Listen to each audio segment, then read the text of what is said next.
Here's how this works. Water, salt, and pepper, those are freebies. Your pantry, it better have flour, oil, vinegar, mustard, and garlic. Beyond that, you'll only need 5 more ingredients and 25 minutes to put an entree or entire meal on the table. So, shop, set the clock, and let's dish out.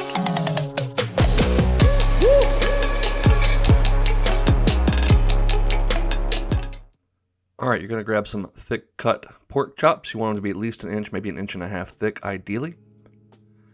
Some store-bought quick cooking stuffing mixture. A little bit of a dry white wine of your choosing. Some heavy whipping cream. And a little bit of chicken stock or chicken broth.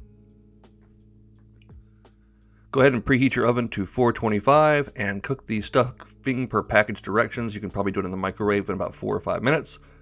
While it cooks, we're going to go ahead and open up a pocket inside of our pork chops by inserting a paring knife and just cutting around the edges, being careful to not cut all the way through the edges, and then using your thumbs or fingers to go inside there and open up as big of a pocket as you possibly can in the middle of that chop, again trying not to tear holes in the 3 other sides.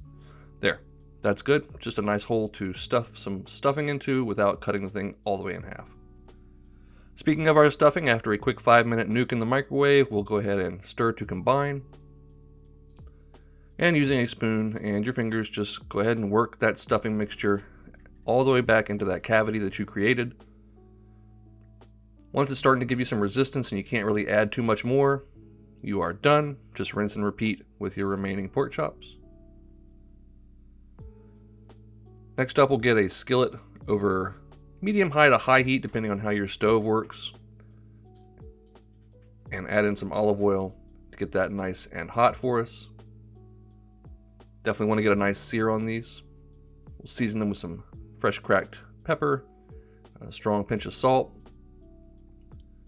We're going to sear these chops for about 2 minutes to 3 minutes per side, making sure we season that other side as well, of course. Always want to season your meat generously, especially when it's nice and thick like these bad boys.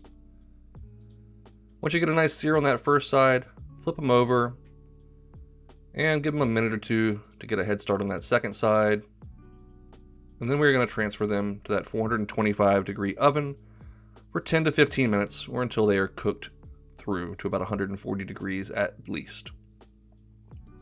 At that point, set them aside, and we're going to make a quick sauce in this ripping hot skillet, adding in about 1/4 to 1/2 cup of that white wine, scraping up all those delicious bits of fond off the bottom of that skillet. You definitely want to use a stainless steel or cast iron for this. Next up, we'll add in a little bit of chicken broth. And of course, you have Dijon mustard in your pantry somehow. But when I started filming this video, I didn't realize I was out of Dijon, so I'm using a little stone ground mustard, but really any kind of mustard of your choosing. It's going to add a nice depth of flavor and body to this. Finally, go in with a little bit of heavy cream. Stir that. Keep it over pretty high heat, and you want to reduce this down by maybe 25 to 30%. And that is your mustard cream sauce. So we'll lay down a chop, and then just very generously drizzle that mustard cream sauce all over that chop and around the plate. You're going to want to dink and dunk every little piece of meat in there to get a nice bite. And for a little pop of color, I'm throwing on some green onions, but as always, that's optional. There you go. Pretty nice looking plate of food, I'd say, in all about 25 minutes.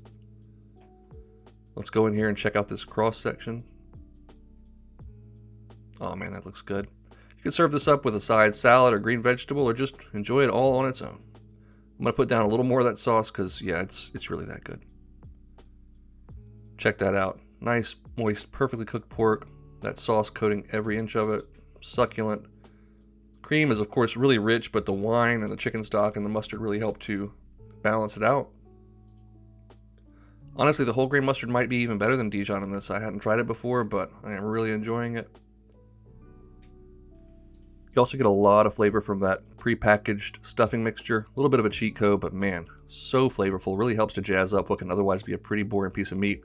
Anyways, thanks so much for watching. As always, get on out of here. And now it's your turn to go make something delicious.